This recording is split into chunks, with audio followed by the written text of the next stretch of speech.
Bienvenue mesdames et messieurs, c'est le numéro 1 du magazine Fatibati consacré aux œuvres du ministère des Infrastructures et Travaux publics sous l'impulsion de son ministre, l'Excellence John Banza Lunda. Des routes aux ouvrages structurés, des chantiers urbains aux grands axes nationaux, découvrez les actions menées sur le terrain et les ambitions portées pour une RDC plus accessible, plus connectée et résolument tournée vers le développement. Fatibati, le magazine de l'action et des réalisations. Ouvrant cette session d'actualité par cet élément, le gouvernement de la République poursuit son offensive en faveur de la modernisation des infrastructures routières. Dans le cadre de la caravane, dans la province du Kwilu, le ministre des ITP, John Banza Lunda, a visité plusieurs chantiers de la route nationale numéro 1. Objectif, évaluer l'évolution des travaux, s'assurer de respect des normes techniques et accélérer la mise en œuvre de la vision Fatibati. Reportage. La mission a débuté au niveau du RP 231 sur le tronçon reliant la RN1 à Ngungu-Kakobola, long de 68,7 km avant de se poursuivre sur l'axe Idiofa d'une longueur de 63 km. Des infrastructures stratégiques qui traduisent la volonté du gouvernement de renforcer la connectivité entre les territoires et d'accélérer les désenclavements de provinces. Animé par une détermination constante, John Banza Lunda, engagé dans la dynamique de Fatibati, a inspecté les différents chantiers mettant un accent particulier sur le respect des normes techniques, la qualité des ouvrages et le rythme d'exécution de travaux.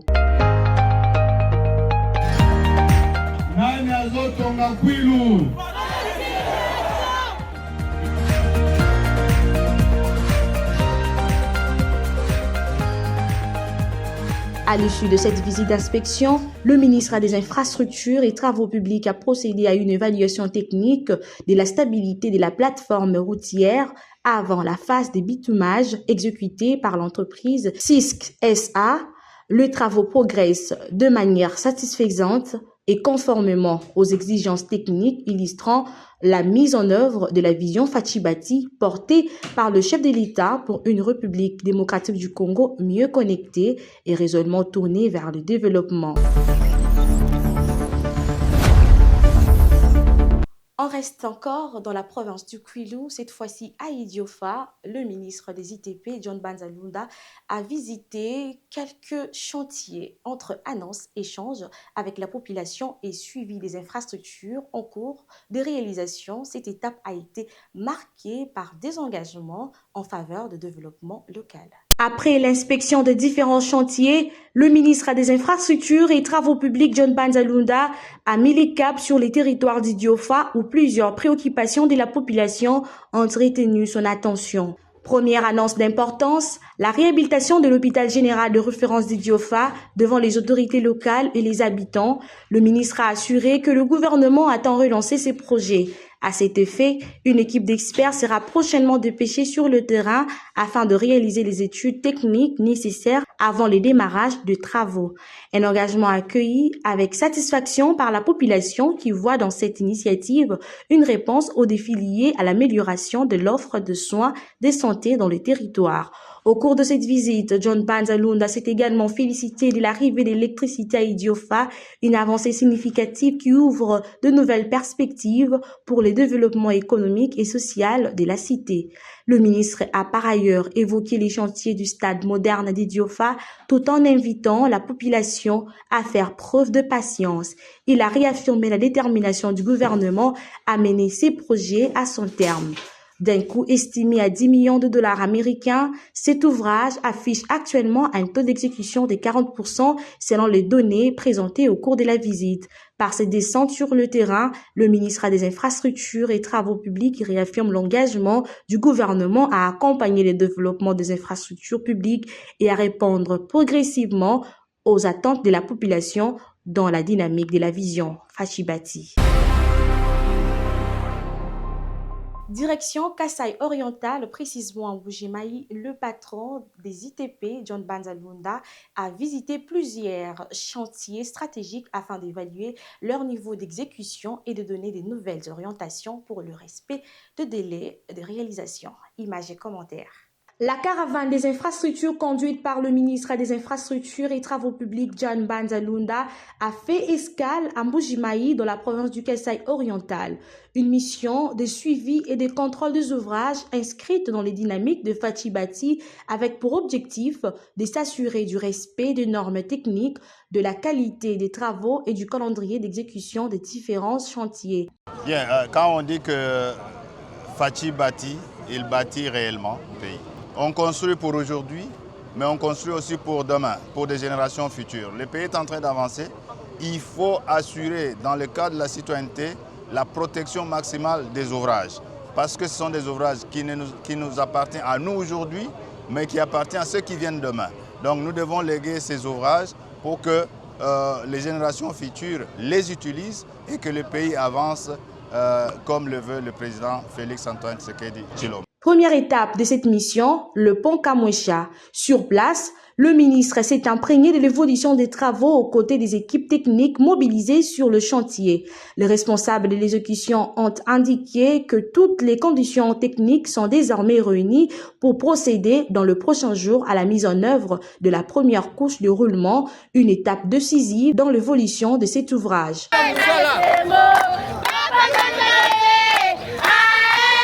Profitant de cette visite d'inspection, le ministre des Infrastructures et Travaux publics a rappelé aux entreprises exécutantes l'impératif d'accélérer le rythme de travaux afin de respecter les délais contractuels, particulièrement à l'approche de la saison de pluie, période susceptible de ralentir l'avancement des chantiers. On a protégé contre les éboulements des mailles.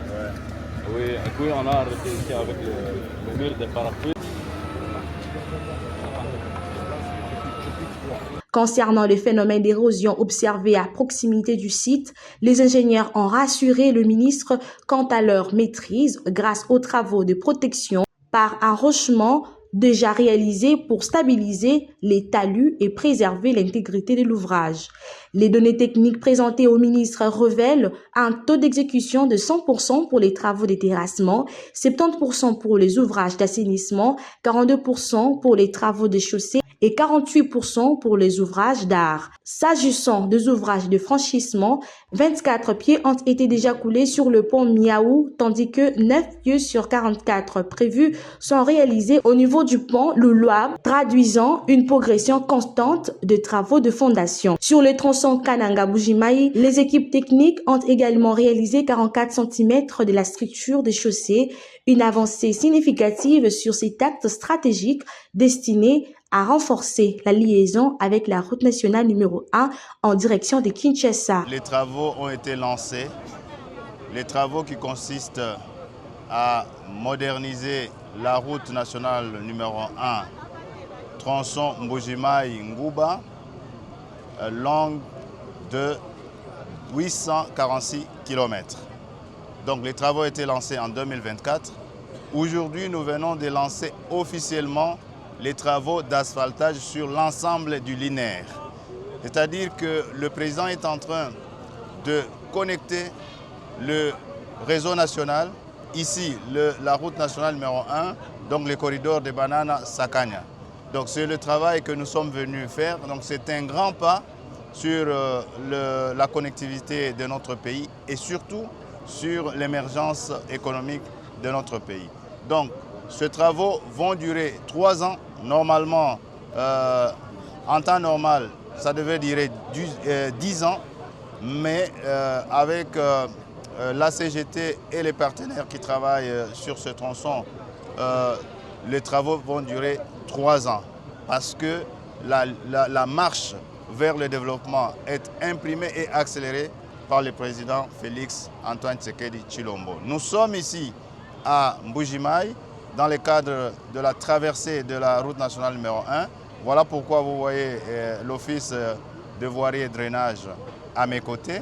Donc nous allons nous assurer que nous ayons un boulevard, une route en 2x2 moderne, une très belle route qui fera la fierté du centre de notre pays. À chacune des étapes de cette mission, les populations rencontrées ont salué l'évolution des travaux et exprimé leur satisfaction, nourrissant l'espoir d'une amélioration durable et de la mobilité et des conditions de vie de la région.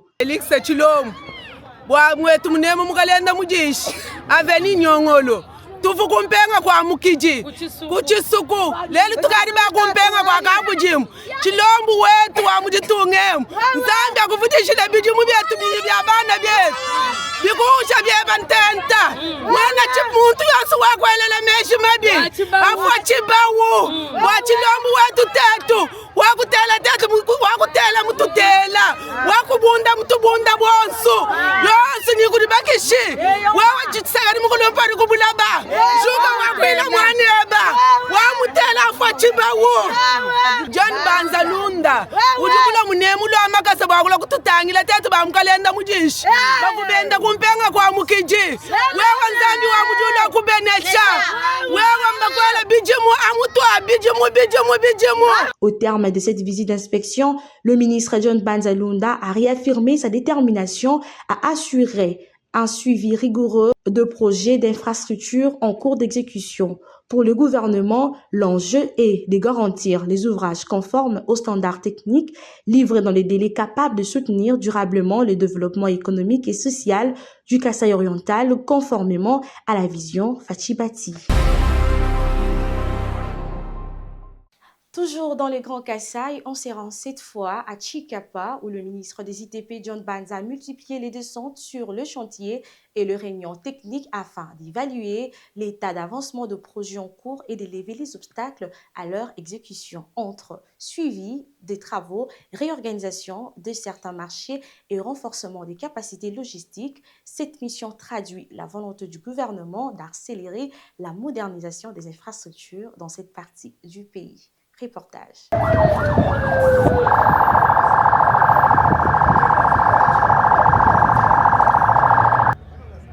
Au rythme de la caravane des infrastructures, le ministre des Infrastructures et Travaux publics poursuit sa tournée d'inspection à travers le pays. Après plusieurs étapes, John Banza Lunda pose ses valises à Chikapa, chef-lieu de la province du Kasaï, une descente de terrain consacrée au suivi des projets routiers et des ouvrages publics avec une priorité, lever les contraintes, accélérer les chantiers et garantir une exécution conforme aux exigences techniques. C'est prévu dans le projet encore. Premier constat sur le chantier de la voirie urbaine, entre travaux d'assainissement, construction des caniveaux et réhabilitation de la chaussée, le ministre passe en revue les différents ouvrages, échange avec des ingénieurs et s'assure de la conformité des interventions avec les prescriptions techniques. La mission se poursuit sur le PK 747 à Bondo, où le patron des ITP inspecte l'évolution des travaux sur cet acte routier appelé à améliorer la mobilité des personnes et de biens. Au gouvernorat du Kasaï, place ensuite aux décisions autour du gouverneur et des responsables techniques. Plusieurs projets structurants sont passés en peine fin. La route des Kanjanji, l'aéroport de Chikapa et les voiries urbaines. Sur le dossier de la route Kanjinja, John Banza Lunda annonce une mesure forte.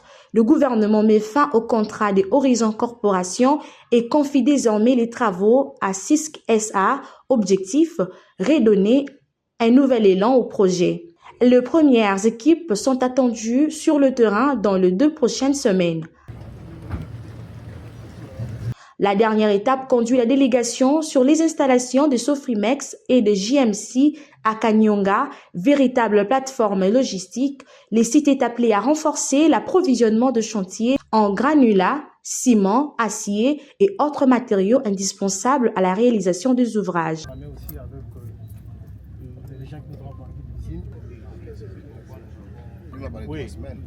Quand vous avez un compromis avec un des À Chikapa, la caravane des infrastructures laisse entrevoir une dynamique de relance entre suivi technique, décision opérationnelle et renforcement des capacités logistiques. Le ministère des Infrastructures et Travaux publics attend maintenir le cap sur une exécution plus efficace de projets dans l'esprit de la vision Fachi Bati. Fachi Bati, à Kinshasa, les routes se construisent, Kinshasa se transforme. C'est le cas de l'avenue Moulélé dans la commune de Kinsenso, autrefois quasi inexistante. Une action saluée par la population qui se souvient des calvaires vécus dans ces images et commentaires. Regardez. Longtemps restée dans les oubliettes, l'avenue Moulélé dans la commune de Kinsenso, l'une des communes les plus peuplées de Kinshasa, connaît aujourd'hui une véritable métamorphose. Avec une population estimée à environ 442 000 habitants, Kinsenso s'étend sur les collines du sud de la capitale. Une population en constante croissance, longtemps confrontée au manque d'infrastructures modernes, aux difficultés de mobilité et surtout aux érosions qui défiguraient plusieurs quartiers. Mais un grand jour est finalement arrivé. Une première dans l'histoire de cette partie de la capitale, des travaux d'envergure sont entrepris pour redonner vie à cette voie longtemps délaissée. À la manœuvre, le ministre des Infrastructures et Travaux publics, John Banzalunda, dont l'action sur le terrain suscite aujourd'hui l'espoir à la reconnaissance des habitants. Nzamba famula bino peza vraiment na wa bino kosala te oto yeba kite to bokoma to komi de loko na bino papa nzamba mona bino vraiment apambula bino na mukunza mboka na wa ya sala ki vraiment na wa ya sali peza po lelo to bima batu nzamba mona bino peza papa na ngai nzambe azipaye na sali banga ya moto azipaye mungona mona yete botala lelo to komi botala pana Fachi Beton.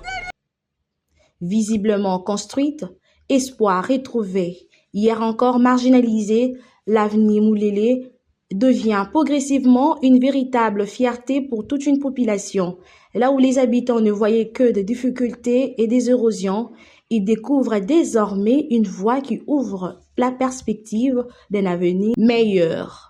Mingi bakonzi na biso oyo baza koyangela mboka na mokolo ya lelo oyo lelo lokwa totelemi awo donc Kinsenso biso mpe tobandi komimona lokola tozali kaka bakinwa pamba te tobandi komata sikoyo taxi tobandi komata na babisi tobandi komona banani bamwinda na poto ya ndako eza kopela okokolongwa te na makolo ata omati bisi te soki kamio eza te me okotambola na molele awa.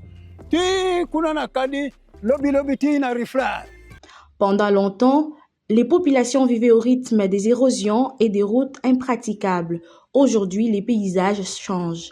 La route est construite, la circulation devient plus aisée et l'espoir est né, comme une graine longtemps enfouie dans une terre difficile qui finit par germer et devenir un arbre offrant son ombre à tous. L'avenue Moulélé prend aujourd'hui un nouveau visage. Une transformation rendue possible grâce à la détermination et l'engagement du ministre des Infrastructures et Travaux publics, John Banzalunda, qui multiplie les initiatives en faveur de la construction et de la réhabilitation et la modernisation des infrastructures de Kinshasa. Mais lelo oyo kokende kadi e komi koleka vers wenzaki senso kutu zozo kota ngote. En tout cas, esengo makasi. Érosion maîtrisée, routes asphaltées, mobilité améliorée, autant de changements qui constituent aujourd'hui une véritable fierté pour les habitants de Kinsenso. Une population qui hier encore subissait les conséquences du délabrement de voies découvre aujourd'hui une infrastructure qui change concrètement son quotidien. À Kinsenso, l'avenue Moulélé n'est donc plus seulement une route, elle est désormais le symbole d'une transformation longtemps attendue. Fachi Bati, quand les infrastructures sortent des promesses pour devenir une réalité sur le terrain, à Kinsenso, Moulélé change de visage et avec elle, c'est toute une population qui retrouve les sourires et regarde désormais l'avenir avec davantage espoir. Ainsi s'achève ce premier numéro des Fachi Bati, magazine consacré aux œuvres du ministère des Infrastructures et Travaux publics. Des chantiers qui avancent, des routes qui se construisent, Une nation qui se transforme. C'était Fatih Bati, une production des Actions Sûres. À très bientôt pour un nouveau numéro au cœur de l'action. Au revoir.